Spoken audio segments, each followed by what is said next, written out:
Yo, hii imekuwa ni mtaa kwa mtaa, chocho kwa chocho, kote tunafika. Of course, tuko maeneo ya Sai na sehemu ambayo nazungumzia ni sehemu ya mapochopocho. Zack Maakuli, au sio? Niko na CEO mwenyewe, tayari amechukua kilomita zake 5 na yuko tayari kushiriki Betika Mbeya Tulia Marathon kwa mwaka 2025. Madam kwema? Kwema. Shwari kabisa. Shwari. Umejipanga vipi?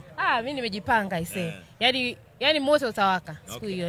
Nitakimbia kilomita 5 na nitashinda kabisa. Utashinda kilomita 5? Nitashinda. Umejipanga? Mimi nimejipanga. Kwa sababu mimi ni mtu wa mazoezi. Okay.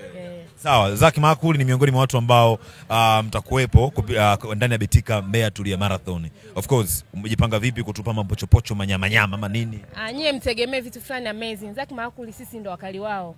Hapa Mbeya, yani ukifika Mbeya pazuri kwa Zack Maakuli, yani ndo umeua. Sisi tuna kila kitu, kuna nyama choma, kuna kuku, yani kila kitu kinachofaa kwenye choma kitakuwepo pale. Vile tutakuwa tuna juice fresh. Zile juice fulani hivi amazing. Kimbia anapata. Anapata. Safi. Yani ataenjoy kwa sababu hata mwaka jana watu walifurahia sana.